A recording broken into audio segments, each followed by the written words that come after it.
week we were going through Daniel chapter 11 to get the prophetical, historical background to First Maccabees, which we'll get to this morning. Daniel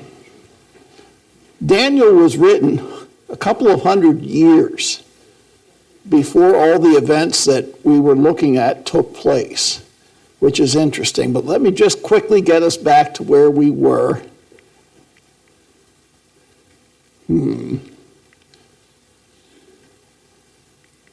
There we go. According to Daniel chapter 11, verse 2, after Cyrus would be 4 more Medo-Persian kings. Some time would go by, and when Alexander the Great, verse 3, would come against the Medo-Persian Empire and conquer it. Shortly after his conquering, he would die, and the kingdom would be split between 4 of his generals. These 2 became the prominent ones. Ptolemy I was the king of the south. Seleucus Nicator was the king of the north. And we see them operating. We went through this, and I'm just going to hurriedly go through it. Their successors, Antiochus and Ptolemy the second. If you remember, Ptolemy was the predominant one. He had the upper hand, but he wanted to make a peace treaty with Antiochus. And so he took his daughter Bernice and said to Antiochus, "You marry her and we'll be friends." He got rid of Laodice, married Bernice. After a while, Ptolemy dies. Antiochus gets rid of Bernice, brings back Laodice. She's mad at him and her, and she kills both of them. And Ptolemy III comes in, goes back, kills Laodice, and then the son there, Callinicus, becomes the emperor of the northern kingdom, and they have their problems. He tries to invade the kingdom of the south. He's defeated. His 2 sons take over, and they come against Ptolemy III. Seleucus didn't make it. Antiochus III was their survivor, and he was called Antiochus the Great. And then he comes against Ptolemy IV. A lot of Roman numerals here, which is interesting because they were Greeks. But who was it that sacrificed the pig? We're getting there. We didn't quite get there last week. So anyway, he dies, and Ptolemy V, this is where we ended up last week, became the king of the south. He became the king, and if you have Daniel 11 open in verse 13, "For the king of the north shall return, and shall set forth a multitude greater than the former, and shall certainly come after certain days with a great army and with much riches." That's Antiochus coming down. "And in those times there shall many stand up against the king of the south. Also the robbers of thy people shall exalt themselves to establish the vision, but they shall fail." There were a bunch of people that Antiochus made a league with. Philip V of Macedon was one.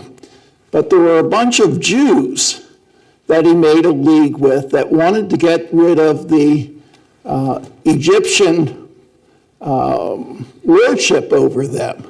So you had a coalition of Jews, the Syrians, and the Macedonians coming against Ptolemy V at a very young age.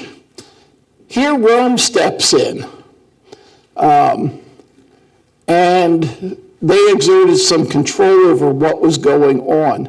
Antiochus won some victories, but when he came back to Israel, he released Jerusalem from taxes, and they were very happy. And part of this was because he had those Jewish people that were helping him out, and he even gave some money for the temple. But when Rome stepped in, he said, "Okay, we got to do something here. I can't advance my kingdom. I can't do all that I want." So he said, "I'm going to send my daughter to Ptolemy V. He was about 10 years old at the time, and have him marry her. I will instruct my daughter that she is supposed to be my plant in the southern kingdom. I will send messages to her. She's going to do what I want her to do, and she'll send messages to me what he's doing, and therefore I'll have the upper hand in this thing. Her name was Cleopatra.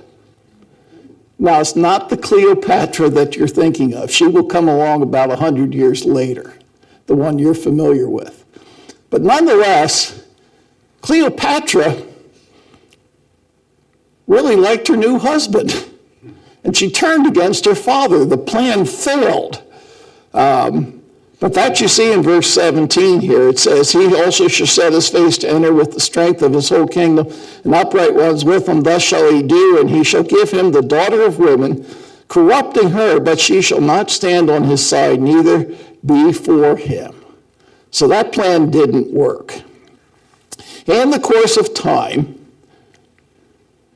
Antiochus the Great dies, and you have Seleucus the Fourth taking over after him. He did not last very long. Rome imposed a tribute upon him of 1,000 talents of silver. And in order to pay the tribute to Rome, he raised the taxes in Syria, and especially in Israel. And people weren't too happy about them. Seleucus died mysteriously. The legend is that he was poisoned, but nobody knows for certain what happened to him. And then comes along your buddy, Antiochus Epiphanes. The word Epiphanes, made up of preposition epi, upon, and the verb phino, to shine. So to shine upon something, or to reveal something, or to expose something, or to manifest something. That's the word epiphany. If you have an epiphany, all of a sudden the light bulb went on. Antiochus took the name Theos Epiphany, the manifestation of God. That's what he thought of himself. The people called him Antiochus Epimanes, Antiochus the madman. Which one fit better, huh? Yeah. Look at verse 21 in Daniel chapter 11. It says, and in his estate shall stand up a vile person, to whom they shall not give the honor of the kingdom, but he shall come in peaceably and obtain the kingdom by flatteries. Would you like to guess how he gained the kingdom by flatteries? Basically, he robbed the rich and gave the money to the poor in order to gain their support. Now, they didn't have a democracy back then, but basically the people would say, this is who we want to be our leader. Is anything like that going on today? Yeah? Sort of, but Sort of? they usually just lie and say they're gonna do it, and then they don't. And they keep the money. They rob everybody. Well, who's being robbed today, quote unquote, and who's being given monies? The American people are being robbed. Okay? Money's going to the immigrants. And the immigrants. And what are the immigrants doing? Absolutely nothing. No, they're voting for the people who are giving them the money. That's exactly what was happening here in just a slightly different way. But that's how Antiochus, the madman, came to power. Antiochus attacked Egypt, and he took, by this time Ptolemy V had died, he took Ptolemy VI captive, took him back to Syria with him, and he made a pact with him. He said that if he would join forces with him, they would go back and they would attack Egypt again. And when they won the victory, he would put told me the sixth back in power. Now, Ptolemy the seventh was reigning. That was his brother at this time. They didn't do so well. They got the city of Memphis, and that's all the farther they went. But nonetheless, that's down here in verse 22. And after the league made with him shall work deceitfully, he shall come up and shall become strong with a small people. They had a small victory, Memphis. He shall enter peaceably even upon the fattest places of the province, and he shall do that which his fathers have not done, nor his fathers' fathers. He shall scatter among them the prey, and spoil riches, yea, and he shall forecast his devices against the strongholds, even for a time. So Antiochus is there. It kind of fails for him, and consequently he had to go back to Syria. In this time, he had removed Ananias, who was the high priest in Israel, and he replaced him with his brother Jason. The purpose was that he wanted to get rid of the Hebrew religion, and he wanted to Hellenize it, to put the Greek philosophy and culture in its place. Why would he want to do that, other than he was a Greek himself?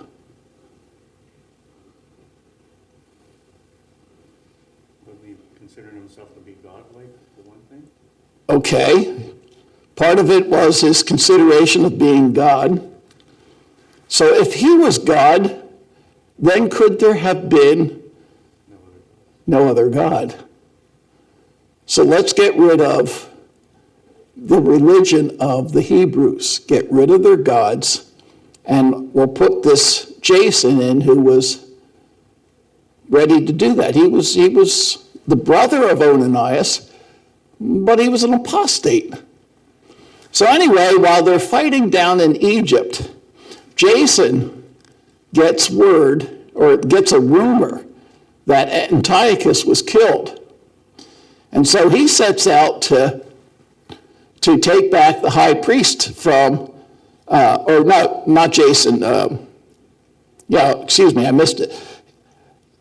He put another person in there. His name was Menelaus. Menelaus was even more Hellenistic than Jason. Jason tried to get him out. He was defeated. It was a mess. That's in verse 28. Then Israel shall return into his land with great riches, and his heart shall be against the holy covenant, and he shall do exploits and return to his own land. At the time appointed he shall return and come toward the south, but it shall not be as the former or as the latter. For the ships of Chittim, that would be from the Roman Empire, shall come against him. Therefore he shall be grieved and return, and have indignation against the holy covenant. So shall he do. He shall even return, having intelligence with them that forsake the holy covenant.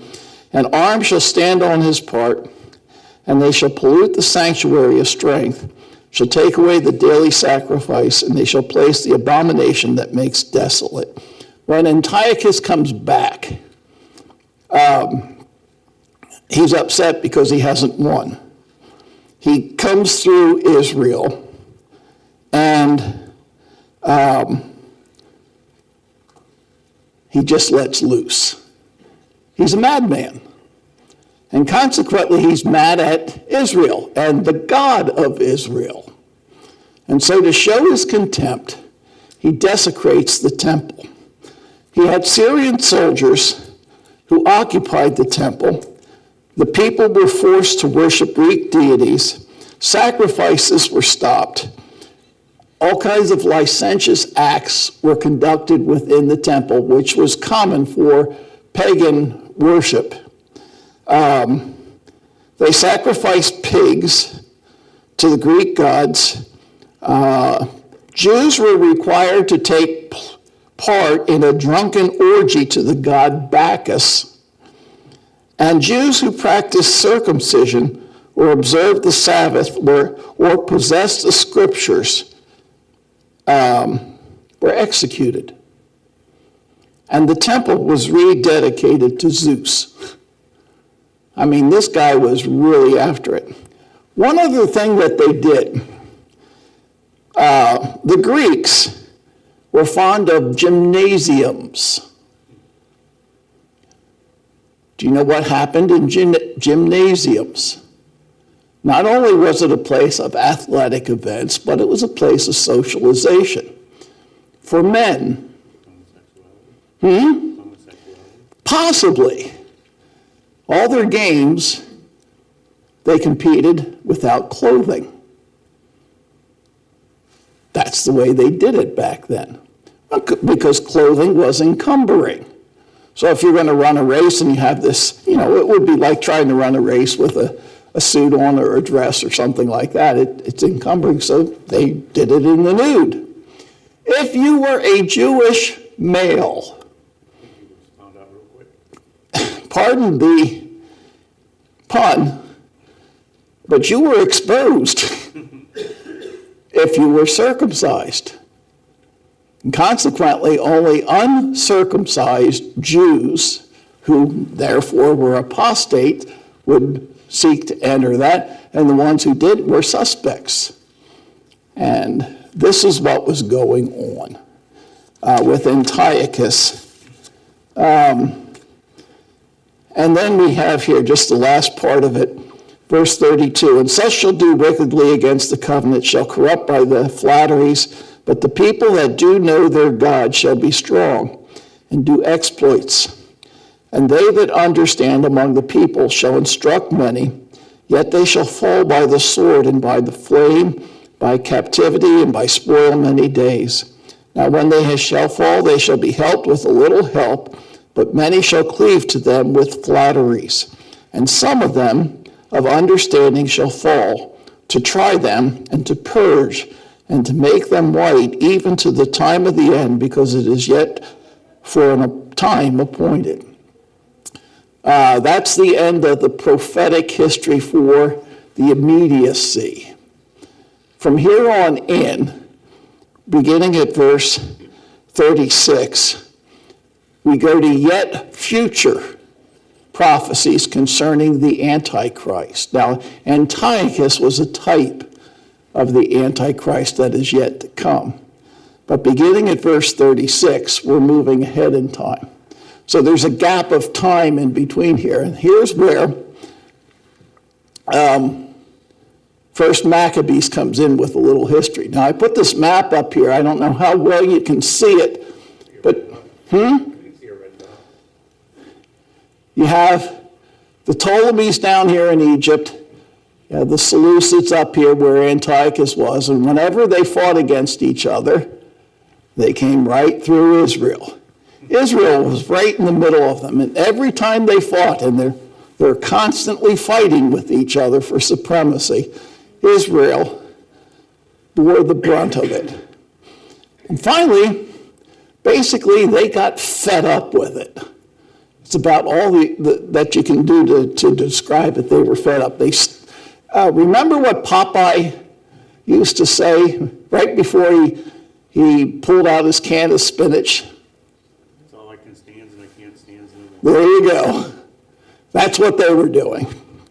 And along comes the Hasmonean family. The leader of the Hasmonean family was a man by the name of Mattathias. He had 5 sons. The most notable one is Judas Maccabeus. The word Maccabeus, they believe, comes from a Hebrew term meaning the hammer. It's not definite if that's the case, but it's believed that was probable. Of the 5 sons, Judas was the most recognizable. Following him is Jonathan, and then Simon Thossi. Now, those second names are not their last names. They're like Antiochus the Great, Judas the Maccabean, the hammer.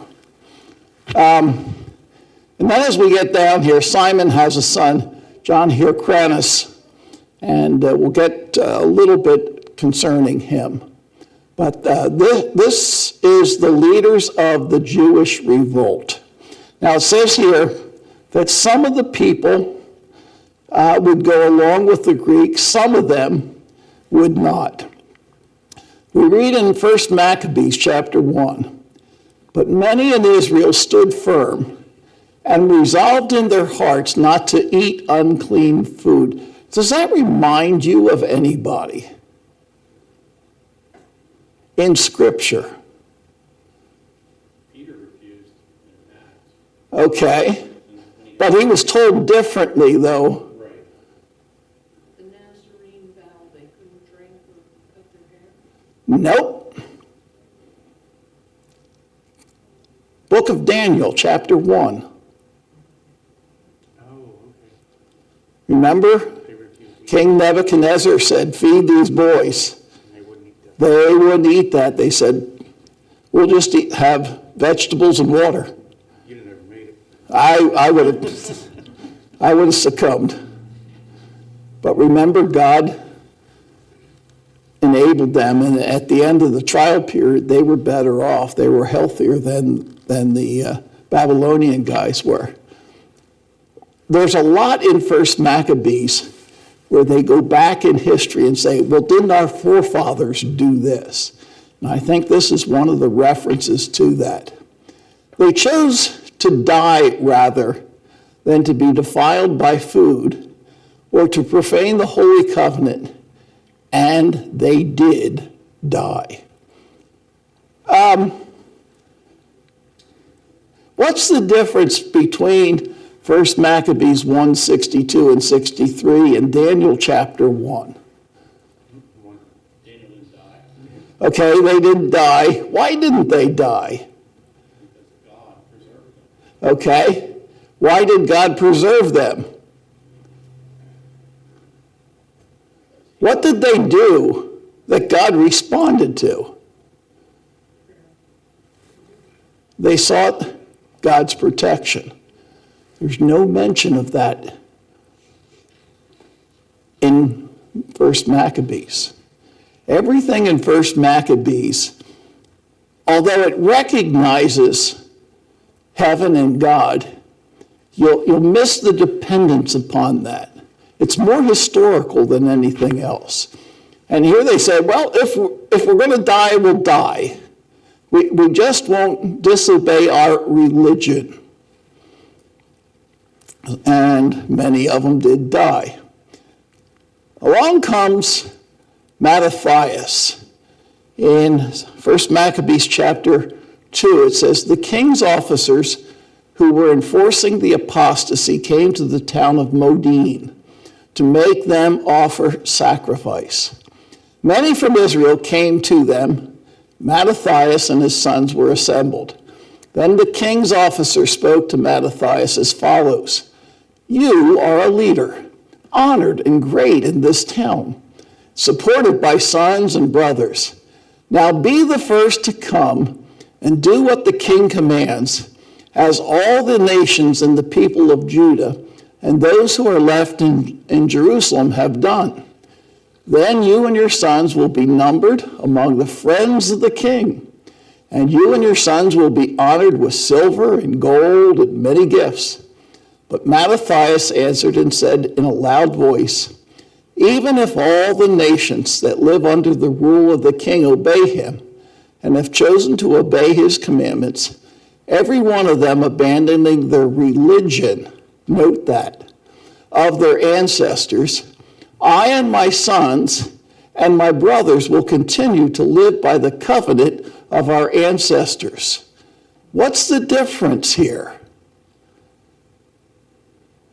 What's the difference between this and other people in Scripture if they would have responded to it? They're kind of like the Pharisees. They were more concerned about the religion than the God of them. Exactly. Even if all the nations live under the rule of the king and obey and have chosen to obey his commandments, every one of them according to the God of their ancestors. That's a little bit different. But it's the religion and the covenant of our ancestors, not the God of our ancestors. And you can see this is bringing spiritual things down on a human level and kind of leaving God out of it.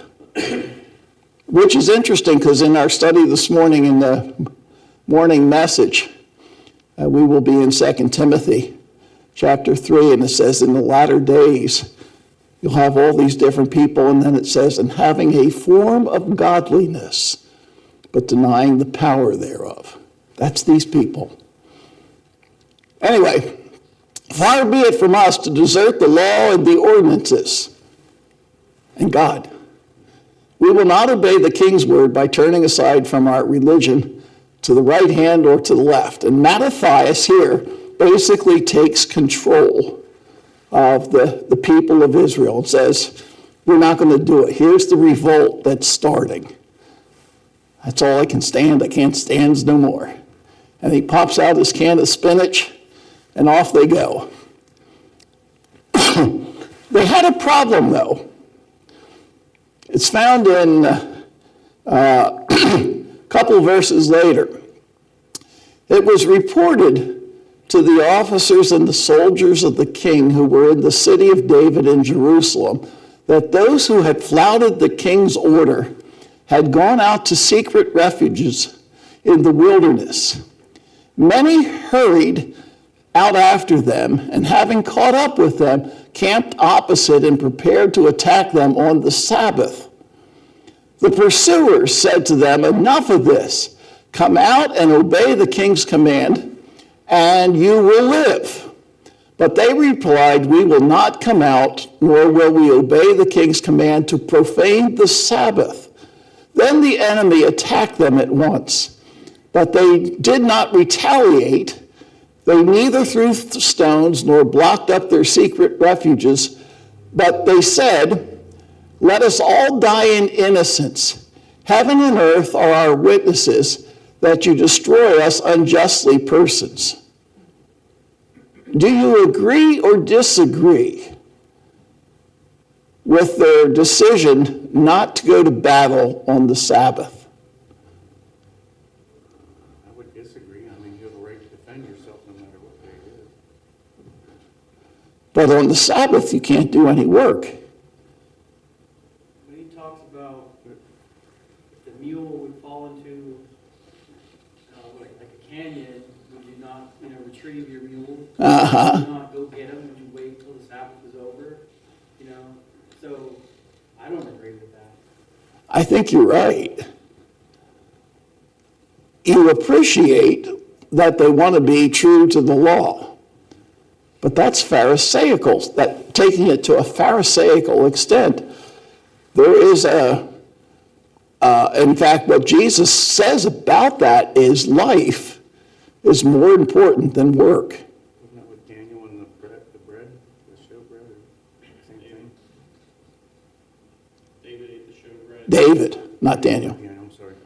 I'm old. Yeah, David in the showbread. Started with Here's a David. principle. This is dedicated to the priests. You're not one of them. But life is more important. Jesus and the disciples did it too, when they gleaned the corn or the Yeah. Well, that's the example that Jesus used to defend what they were doing. Yeah. Question about Mattathias, and I forgot to ask this when we were back on his starting. What was missing from that? Mattathias said, I'm taking charge here. Something's missing. Did he know what God's will was? Yeah. In every other place, go back to the book of Judges. God calls the person to a ministry, to a responsibility. Where's the call of God? He didn't ask God to get out a can of spinach first. I guess. I have the spinach, I don't need God. But here too, you don't find any reliance upon prophetical revelation of what should we do. They didn't ask. And that created a problem for them.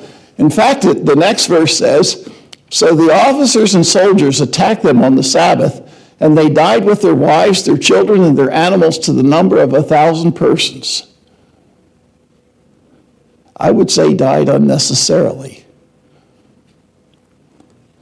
But now one of the things that First Maccabees is going to promote is the idea of giving your life for a cause. This is not so much promoted as being a martyr. Yes, it is better to be obedient to the law and die as a martyr than what the other guys did, but it's even better to fight. Well, then we come along after that, and Mattathias is gaining some victories. And the first thing that they're looking to do is to have the temple cleansed. We read about that in 1 Maccabees chapter 4. Then Judas and his brother said, "See, our enemies are crushed. Let us go up to cleanse the sanctuary and to dedicate it." So all the army assembled and went up to Mount Zion. There they saw the sanctuary desolate, the altar profaned, and the gates burned. In the courts they saw bushes sprung up as in the thicket or as in one of the mountains. They saw also the chambers of the priests in ruins. Then they tore their clothes and mourned with great lamentation. They sprinkled themselves with ashes and fell face down on the ground. And they blew the signal trumpets and they cried out to heaven. Not to God, to heaven. Then Judas detailed men to fight against those in the citadel until he had cleansed the sanctuary. He chose blameless priests devoted to the law, and they cleansed, and notice, he chose the priests. And they cleansed the sanctuary, removed the defiled stones to an unclean place. They deliberated what to do about the altar of burnt offering, which had been profaned.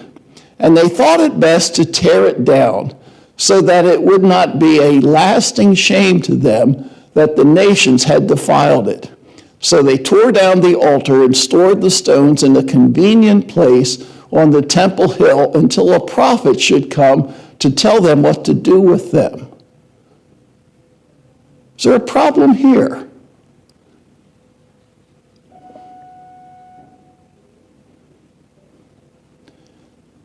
I guess it's good that they're waiting for a prophet to tell them what to do with the stones. You never know what the prophet's going to tell me. Well, They weren't waiting for the prophet to tell them whether or not to do it. to start with. Next question.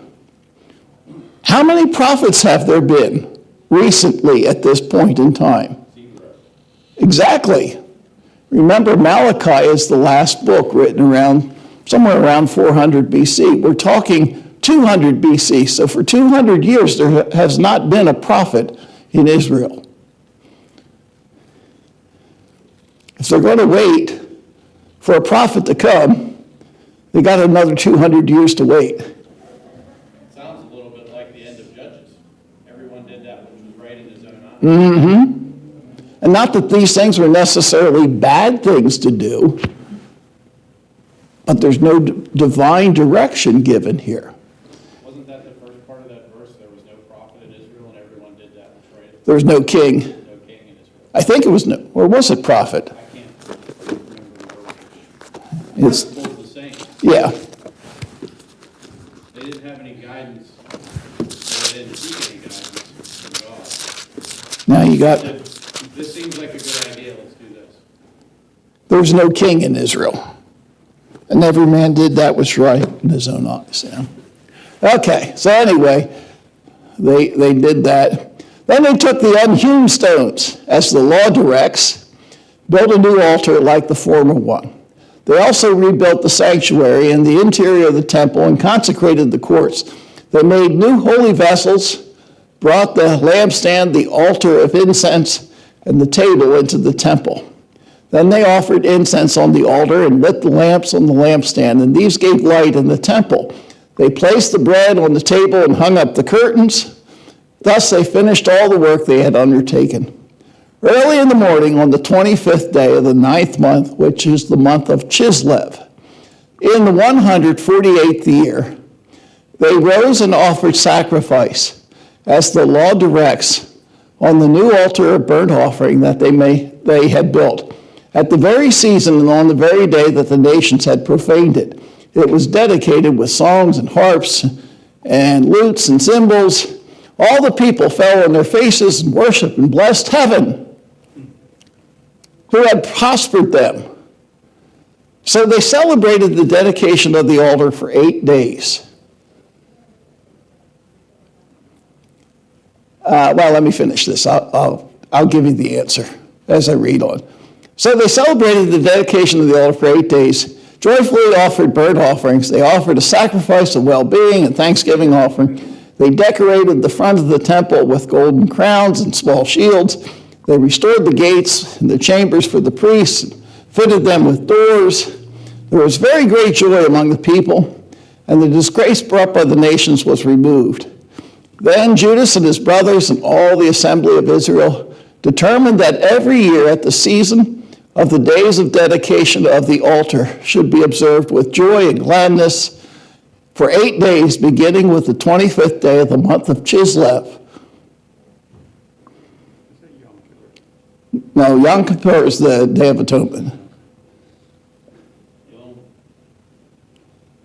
It's Hanukkah.